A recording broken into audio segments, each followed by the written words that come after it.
Hey les gars, je pensais vraiment pas faire cette vidéo maintenant, mais comme tout ce que j'ai fait depuis le début de ma chaîne et le début de tout ce qui m'arrive là, donc ma grossesse, l'accouchement, etc., je me suis sentie obligée de prendre ma cam et j'en ai besoin, je pense. Je pensais vraiment pas faire cette vidéo là maintenant parce que je vous ai fait il y a quelques temps une vidéo sur l'allaitement, tout comprendre de A à Z. Tu comptes allaiter jusqu'à quand en fait? J'ai pas décidé jusqu'à quand. Au début je m'étais dit allez, jusqu'aux 6 mois. Honnêtement j'en sais rien. Au début je m'étais dit au bout de 6 mois. Non, au début j'avais dit 3 mois. Et aujourd'hui je dirais quand bébé et moi on sera prête à faire ce pas là. Mais pour l'instant je suis pas prête à ça. Et je pensais pas vraiment faire cette vidéo maintenant. Mais ça y est. Faut que je le dise. Je me suis promis de pas pleurer. C'est la fin de mon allaitement. Voilà, c'est quelque chose auquel je tenais beaucoup. J'ai pas vraiment de bataille pour lancer mon allaitement. Par contre, c'est vrai que j'ai eu des périodes assez compliquées. Par exemple, au début, quand j'avais de grosses montées de lait et que je me retrouvais trempée la nuit, que j'étais obligée de me changer 2, 3, 4 fois. Mais c'est la fin. Au début, je me suis dit non, faut que tu fasses cette vidéo. Faut que tu fasses cette vidéo un peu plus tard dans le temps parce qu'il faut que tu aies le temps de digérer le truc. Et peut-être que tu fasses une vidéo plus complète sur comment tu l'as vécu, comment ça s'est passé. Mais je pense que si je le fais un peu plus tard, j'aurai pas ces réactions-là et je saurais pas comment les expliquer. Ça fait déjà un petit moment hein, que c'est arrêté déjà. Ça fait un petit moment, ça fait 2 semaines. Et pour moi, c'est énorme. J'aimerais, dans cette vidéo-là, enfin, ça va être complètement décousu. Je suis vraiment désolée, mais je pense que le but de cette vidéo, c'est à la fois pour moi de me permettre de faire le deuil de mon allaitement et en même temps de parler avec vous de ce sujet-là. Parce que je me suis rendu compte qu'en parlant avec mes amis, parce que avant d'allumer ma cam, bien entendu, j'en parlais avec mes amis, ma famille autour de moi, je me suis rendu compte que beaucoup de personnes ne se rendaient pas compte que ça pouvait être quelque chose de désagréable, de triste. Parce qu'on m'a dit waouh, super, tu vas pouvoir faire la fête à nouveau, tu vas pouvoir te coucher tard, tu vas appeler tonton fatigué, c'est génial, waouh, tu te rends pas compte? Et moi j'étais là en mode Ok, super. Mais pour moi, ça change tout dans ma vie. Et je suis triste. Pour moi, c'est vraiment un deuil, une étape de ma vie à laquelle il faut accepter et qu'il faut voir à bras ouverts. Je vais d'abord commencer peut-être par vous raconter comment ça s'est terminé cet allaitement. Parce que je me suis rendu compte... Alors, attendez, je remonte un peu l'histoire. Donc, j'allaite ma fille depuis sa naissance, donc depuis le 1er janvier. J'allaite non-stop, sauf une période de ma vie où j'ai été hospitalisée après mon accouchement. D'ailleurs, c'est un truc que je vous ai jamais raconté, mais j'ai été hospitalisée, oui, et c'était très très dur de laisser son bébé, qui avait, je crois, 2 mois et demi, quelque chose comme ça. Mais bon, bref, passons. Je l'ai toujours allaité, j'ai quasiment eu aucune douleur, moi, à la mise en place.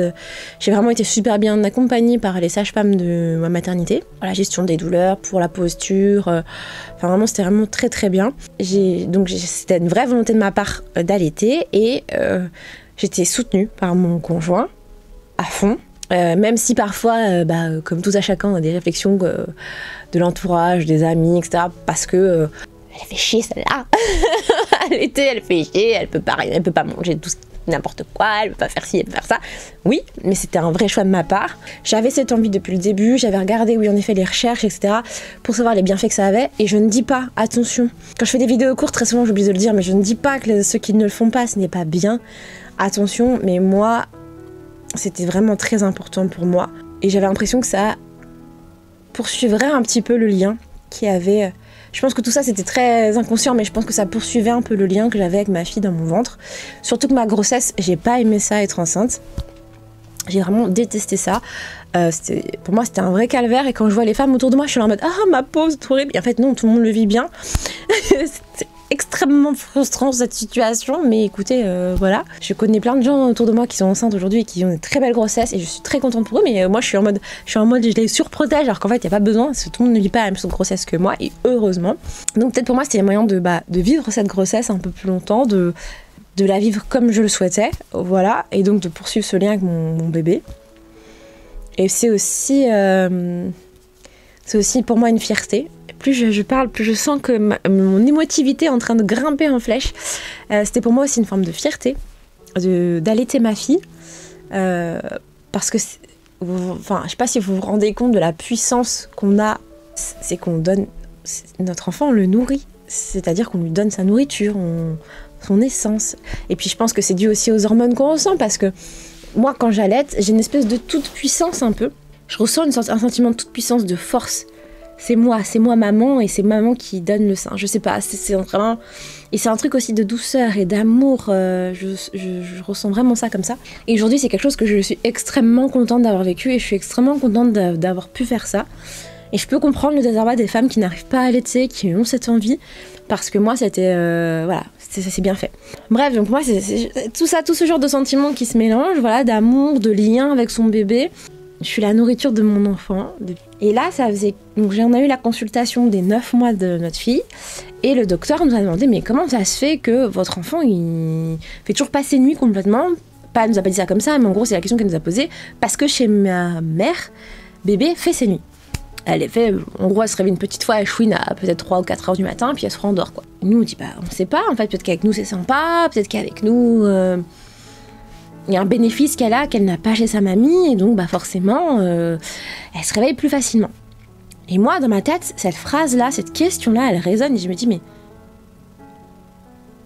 pourquoi elle dort plus chez sa grand-mère que chez nous? Et c'est vrai que depuis quelques temps, ma mère, elle avait carrément arrêté de me demander de tirer mon lait. C'est-à-dire, moi, ça marchait pas le tire-lait, c'est un truc que j'ai toujours détesté, par contre. Voilà, donc elle m'avait demandé... Ma mère, elle ne s'en occupait pas, elle lui donnait à manger le soir, elle mélangeait avec des produits laitiers, et ça passait très bien. Puis petit à petit, ma mère a commencé à lui donner le biberon, parce que moi, je m'étais rendu compte que ma fille acceptait des biberons, alors qu'avant, elle n'acceptait pas des biberons d'eau. Donc ma mère lui donnait des biberons, et des bons biberons. Et du coup, ma fille dormait. Les jours ont passé, et moi j'ai remarqué que ma fille se réveillait de plus en plus souvent, et pour téter. Et elle tétait les deux seins, et elle tétait pour manger. Et plus ça a continué, plus en fait moi je sentais bien que mes seins ne se remplissaient plus, alors qu'avant ils se remplissaient. J'ai eu une période comme ça d'un peu de fatigue, j'ai eu à nouveau des problèmes de santé, et donc en fait, avec ce creux-là, l'allaitement, je voyais que je n'avais plus du tout les seins gorgés le matin, j'avais plus ce genre d'engorgement, il n'y avait plus de lait. Et le matin, ma fille se réveille et elle prend un petit déj. Mais quand je vous dis qu'elle prend un petit déj, c'est elle prend un petit déj comme nous, des adultes. Elle va prendre du pain, elle va prendre des fruits, elle va manger. Et là, je me dis, ok, en fait, ta fille, le matin, elle se réveille, il est 7h et elle a faim. La nuit, elle se réveille et elle a faim. Et là, je vais voir Fid, que vous connaissez, je lui dis, en fait... on va tester de lui donner un biberon le soir pour voir si elle va mieux dormir. Bref, j'esquive le truc 1, 2 fois, 2 nuits, 3 nuits, on est mort de fatigue. Ma fille va chez sa grand-mère un week-end, j'en avais même parlé sur Instagram et tout. Et là, elle revient à la maison, on passe une nuit horrible. Et le lendemain, je me décide à acheter une petite bouteille de lait, parce que ma fille ne prend pas le lait en poudre, bien entendu. Et je lui donne ce fameux biberon la nuit. Nous, on est comme ça, parce que je vous explique, on se dit, déjà, elle refuse le biberon avec nous, donc mon chéri essaye, ça ne marche pas, je le fais, elle boit, et elle le boit complètement, et elle dort toute la nuit. Et en fait, c'est le moment où moi, je me prends une claque, parce que je me dis, en fait, c'est bon, t'es peut-être plus utile, autant utile. Bien sûr que je suis utile, et je le sais très bien, là, ce que je vous dis, c'est des pensées toutes fraîches et pleines d'émotions et d'un ressenti mêlé à plein de choses, d'accord? Mais dans ta tête, moi dans ma tête, ça s'est ressenti comme ça, c'était, en fait, t'es plus utile à ça. T'es plus utile. Et c'est horrible de se prendre un t'es plus utile. Et non, quand dit direct, là, j'avais dit que je ne rentre pas, non. Et donc, je me suis dit que j'étais plus utile à ça, et c'est dur. C'est dur parce que petit à petit, moins tu vas donner de lait, moins t'en auras. Et c'est comme ça, c'est évident, ça fonctionne comme ça, le corps, c'est fait pareil. Mais en même temps, j'en avais déjà quasiment plus. Quand j'avais laissé ma fille pendant le week-end chez ma mère, avant, au bout de... il était 10h, au bout de 10 heures sans ma fille, j'étais comme ça, le lait sortait tout seul, c'est un enfer. Là, au bout de 2 jours, j'avais même pas eu de montée de lait, en fait. J'avais même pas eu cette sensation. Donc c'était déjà à la fin, en fait. Ça faisait un moment que ça l'était, mais c'est juste que je refusais de le voir. Pour toutes les raisons que j'ai déjà citées avant. Et pour d'autres, je pense, que j'ai pas encore élucidé clairement. Et donc je bafouille. Il y a eu cette première réussite, j'avais pris qu'une bouteille de lait. Et donc le lendemain, dans la journée, je suis repartie en acheter. J'ai acheté directement un pack de 6, en me disant que ça servirait au cas où. Et en fait, le matin, le midi, je lui donnais des biberons. Et je regardais peut-être le goûter en petite tétée, si elle le souhaitait. Ma fille a testé la première nuit de tétouiller un peu. Ça m'a fait plus mal qu'autre chose, surtout qu'elle se mettait à mordre maintenant vu qu'elle avait des dents. Et puis petit à petit, elle a arrêté de demander et elle attendait son bibi. Quand est-ce qu'on sait qu'on doit arrêter? C'est quand on le ressent, quand notre enfant... Parfois, il y a des enfants qui veulent plus téter. Hein. Vous allez faire des...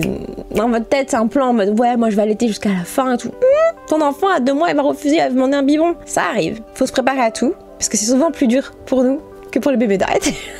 Moi, je vous le dis, le jour où ma fille, elle va me dire « Maman, je veux un biberon », je vais faire une gueule. Et ma fille est incroyable parce qu'elle a su s'adapter comme ça. Et puis en même temps, je pense qu'elle avait faim, en fait, la pauvre gosse. Meuf, t'as faim, faut que tu donnes à manger à ton enfant. Enfin... Je me parle violemment comme ça régulièrement parce que parfois, en fait, le sentiment que t'as quand ça s'arrête, enfin moi que j'ai eu quand ça s'est arrêté, c'était vraiment, je ne saurais même pas vous expliquer. Bref, donc les jours ont continué et en fait ma fille se porte très bien en buvant des bibis. Elle boit bien, elle prend bien du poids, elle est contente, elle sourit, elle rit, donc je sais que c'est la bonne décision, je sais que c'est le bon choix. Moi, ça m'a pas mal affectée. J'en ai parlé à ma mère, j'en ai parlé à mes sœurs, à mes copines et tout. Parce que c'est dur en fait, c'est dur de perdre ce statut. Parce que à la fois, je suis le côté nutritif, mais je suis aussi le côté affectif. C'est-à-dire que quand elle pleurait, elle tétouillait un peu. Quand elle se faisait mal, elle voulait tétouiller un peu. Enfin, c'est aussi ce petit côté où on est sa réponse à tout. J'étais la réponse à tout de ma fille. Et je le suis plus. Je trouve que la parentalité, c'est dur. Parce qu'en fait, tu te prends des claques à chaque fois. Déjà, au début, la première claque, c'est ton bébé, quand il a des coliques, tu peux rien faire. Donc, il y a des fois, tu serviras à rien dans sa vie. À part être là en soutien affectif, émotionnel, tout ce que tu peux faire, c'est déjà bien. Hein. Mais des fois, tu peux faire plus. Donc, ça s'est arrêté. Et là, aujourd'hui, bah, j'ai quasiment plus de montée de lait du tout. Voilà, j'ai essayé de me lister là, pour un peu me raisonner et réussir à surmonter ça. Parce que j'appelle ça, moi, un deuil. C'est un deuil de ce qui se passait. J'ai dû faire la liste des points positifs. Donc c'est vrai que c'est retrouver une alimentation comme avant, ça va être moins fatigué parce que ça c'est clair que ça fatigue l'allaitement, ça tire sur le corps. Avant je mangeais comme 5, j'ai retrouvé une alimentation classique comme j'avais avant, c'est-à-dire que je mangeais un bon plat normal mais sans plus. Avant vraiment je pouvais tout taper une entrée, un grec, manger encore derrière un gâteau, enfin un vrai gâteau, j'avais pas encore derrière. C'est plein de choses, c'est ne plus être mouillé le matin, c'est ne plus avoir ces petites douleurs qui tiraillent quand bébé n'a pas assez tiré son lait. C'est plein de choses comme ça. Mais mon corps, il a dit stop. Il a dit stop à un moment bien particulier, c'est aux 9 mois. Il a dit stop quand j'étais fatiguée. Voilà. J'ai envie de chialer. C'est pour ça que je vous regarde pas, parce que j'y arrive pas. Parce que sinon, je peux me mettre à chialer. Et c'est pas ça. Et franchement, j'ai pleuré. Je vous le dis, j'ai pleuré parce que... ouais, comme un deuil. C'est le deuil d'une relation, c'est le deuil d'un truc. Et je pense qu'inconsciemment aussi, c'est que maintenant, bah, j'ai coupé le cordon des 9 mois. 9 mois in, 9 mois out, et c'est terminé. Je sais qu'on a essayé de me rassurer énormément, en me disant, mais c'est super, t'as déjà fait 9 mois, 9 mois c'est incroyable déjà. Ouais, mais je pense que là-dedans, c'était pas prêt à s'arrêter. Mon corps, oui, mais moi, là-dedans, c'est pas le cas. Mais c'est un nouveau cap. C'est un nouveau cap à passer et je suis contente là de tourner cette vidéo là maintenant parce que peut-être que dans quelques mois quand on en reparlera et ben j'aurai le sourire en disant bah ouais c'était une très belle période et j'ai adoré et je suis contente que ça se soit arrêté à ce moment-là parce que c'est vrai que là dans la vie de ma fille il se passe plein de trucs. Elle a marché il y a pas très longtemps sans les mains, sans rien, sans aide, elle a marché pour venir me retrouver. Donc je pense que c'est une nouvelle façon de créer notre lien. Voilà. Je sais même pas si cette vidéo, elle pourrait être utile à d'autres mamans. À moi, oui, c'est sûr. Parce que je serais, je pense, contente de revoir cette vidéo dans quelques temps. J'ai essayé vraiment de réfléchir à pourquoi ça me faisait de la peine comme ça. Mais je pense que c'est normal. C'est même un shoot d'hormones qu'on perd. C'est énormément de choses qu'on perd. C'est plein de choses qu'on gagne, mais... Pour l'instant, peut-être que je le ressens pas assez fort pour que je me dise « Waouh, c'est incroyable! Waouh, je peux à nouveau manger des trucs qui peuvent périmer. » Je sais pas, c'est nul comme argument. Moi j'ai eu énormément de chance parce que j'étais vraiment soutenue même à l'arrêt parce que mon chéri il était quand même ultra cool. Parce qu'il s'est rendu compte que pour moi c'était très très dur. Et voilà. Je sais pas comment terminer cette vidéo, j'ai pas envie de la terminer maintenant parce que je trouve ça triste comme fin, comme je vous donne, mais je peux pas toujours être en mode hey! Non, c'est pas possible. À l'été, c'était une belle période de ma vie. À l'été, c'était très beau. J'ai adoré. Ah, je vais chialer. C'est horrible.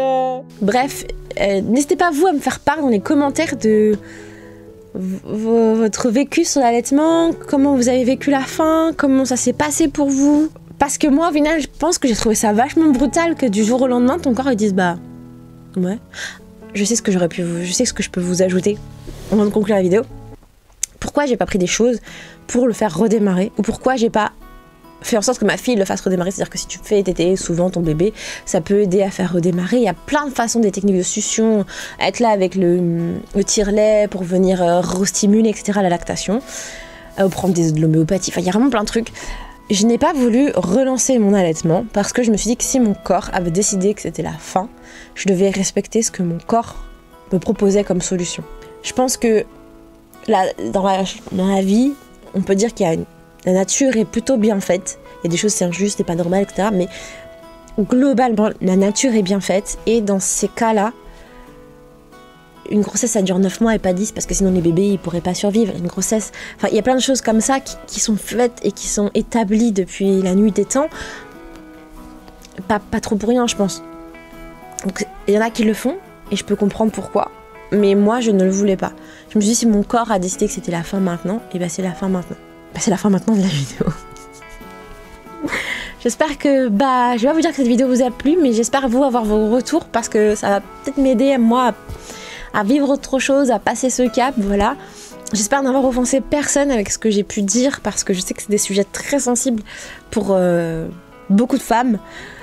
Parce que j'ai déjà eu cette chance d'allaiter 9 mois et je suis ultra reconnaissante. Je remercie la vie pour ça. Pour avoir eu ma fille, pour tout ce que j'ai vécu aujourd'hui. Mais comme toute étape que je vous ai partagée, je vous la partage aujourd'hui avec mon cœur. Voilà. Si tu comprends pas tout ce que je dis, je pense que mes vidéos grossesse pourront t'intéresser. Sinon, on se retrouve très vite demain pour une prochaine vidéo. À demain. Je déteste faire des vidéos comme ça. Sachez-le. Je déteste.